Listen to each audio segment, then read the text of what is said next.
Donc, comme j'étais en train d'expliquer dans le patriarche, l'Afrique doit retrouver sa valeur. Et je me dis que la seule manière, c'est les têtes couronnées qui doivent combattre pour que les chefferies traditionnelles puissent retrouver leur valeur, parce que dans chaque royaume, le roi doit être le médiateur entre le gouvernement et la population.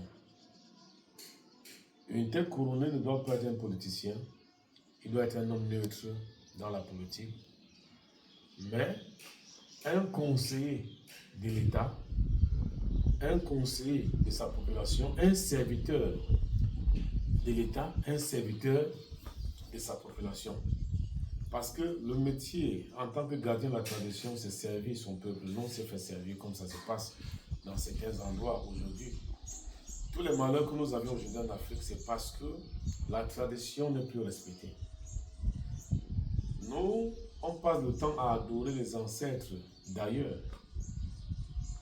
Et pourtant, nos ancêtres qui ont combattu pour que nous soyons là aujourd'hui, on les a complètement ignorés.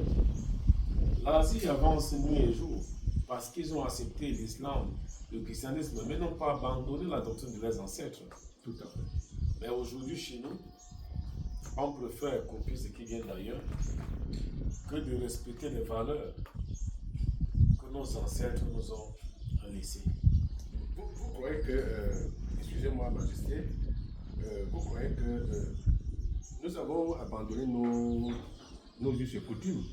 Est-ce par manque d'éducation au niveau patriarcal? Parce que si on n'a pas enseigné quelque chose à un enfant, est-ce qu'il peut réellement l'appliquer ou bien répéter? Ouais, moi je pense qu'il y a eu un problème d'éducation. Parce que nos têtes couronnées sont ceux qui devaient passer leur temps à sensibiliser la nouvelle génération à ne pas oublier d'où ils sont sortis. Parce que si on oublie d'où on est sorti, on ne saura pas d'où nous sommes en train de partir. Et c'est pour ça que je dis, il faudra que nos gouvernements, nos chefs d'État puissent instaurer dans toutes nos écoles l'enseignement ancestral, l'enseignement des valeurs africaines, l'histoire africaine, non l'histoire d'autrui.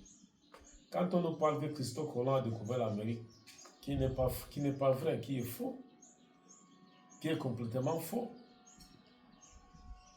Et c'est ce que la plupart des jeunes ont dans la tête. L'Afrique est la mère de l'humanité. Le noir, comme disait un sage juif en disant que le noir est appelé Couche, Couche qui veut dire Dieu. Donc Dieu est dans le noir. Donc nous les noirs, Dieu est en nous.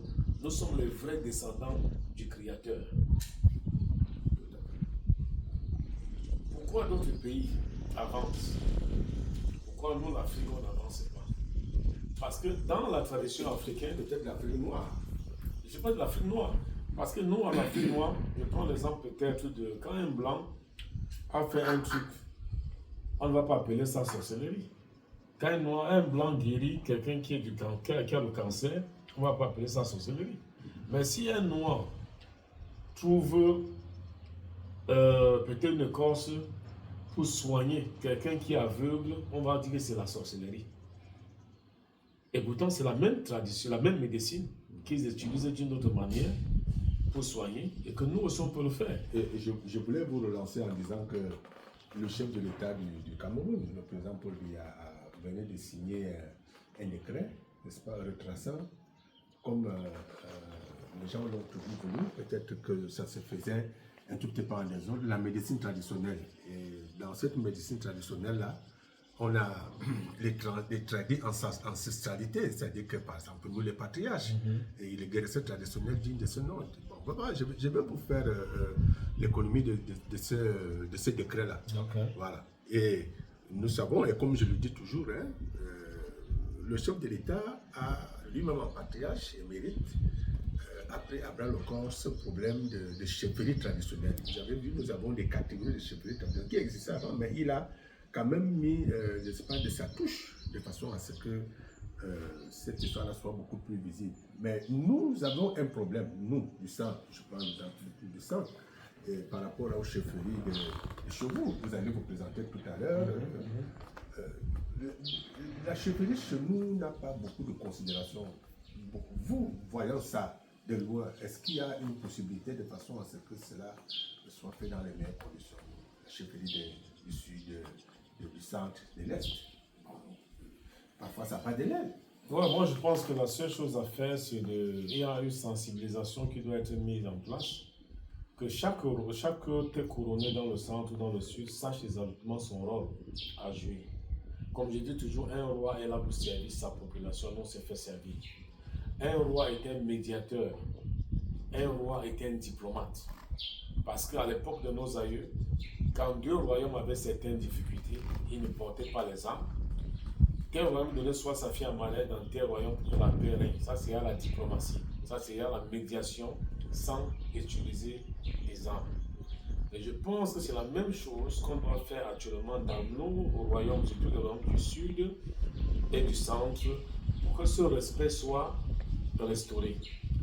Parce que si on perd les valeurs ancestrales, c'est que la nouvelle génération sera complètement égarée. Pour qu'il puisse avoir la paix dans un pays, il faut que la source soit de paix. La source, c'est quoi? La source, c'est ce royaume qui sont dans les différents villages, etc. C'est la source. Alors, lorsqu'on est égaré, lorsqu'on a envie que tout ce qu'on fait, ça ne marche pas, on doit retourner à la source. Et quand on retourne à la source, on fait ce qu'on a fait. Quand on revient en vie, les choses se s'ouvrent. Lorsqu'on vénère nos ancêtres, nous serons également vénérés quand on partira. Puisque nous sommes des locataires sur la terre, on est là pour une mission bien déterminée. Quand notre mission est achevée, on partira. Comme je prends souvent l'exemple que le grand patriarche, qui est le président Paul Biya, est l'instrument de paix. Que beaucoup de personnes ne peuvent pas comprendre ça pour le moment, mais c'est avec le temps qu'il comprendra qu'il a été l'instrument de paix pour cette nation. Et c'est pour ça que cette nation n'a pas encore déchiré comme certaines nations qui ont eu à déchirer, parce que Dieu nous a envoyé un instrument de paix qu'on n'est pas en train de connaître cela. Comme on dit, aucun prophète ne roi chez soi. Et je pense qu'il est temps que les têtes couronnées prennent les choses en main. Bon, comment est-ce que vous voyez la relation des chefferies traditionnelles, par exemple, avec les religions? Bon, en ce qui concerne les chefferies traditionnelles des religions, c'est que pour moi, les religions sont le plus grand malheur que nous, les Africains, nous avons. Parce que ces religions-là, pour moi, ce sont des hommes d'affaires. C'est du business. Parce que je ne vois pas comment un pasteur, que hier n'avait absolument rien, parce qu'il a commencé une petite assemblée, demain il est véhiculé, mais en étant ce fidèle-là ne prospère pas. C'est lui seul qui est en train de prospérer à cause de cette histoire qu'ils utilisent Malachie 10 dans la Bible en disant que paie tes tasses pour prospérer, alors que cette tasse même qui est écrite dans la Bible était pour les veuves, les orphelins et les étrangers. C'est pour ça que cette tasse a été écrite 10%, amener 10% dans la maison du Seigneur. Mais ces 10% appartient à qui aujourd'hui? Au pasteur, sa femme et ses enfants. Donc la religion est le plus grand malheur que nous avions reçu en Afrique. C'est vrai que nous ne pouvons pas réformer. Bon, comment donc on peut associer les deux si on peut considérer que dans la vie, surtout chez nous, la religion représente un rail et puis la tradition de l'autre. Sachant que le patriarcat traditionnel, enfin, entité traditionnelle, quand on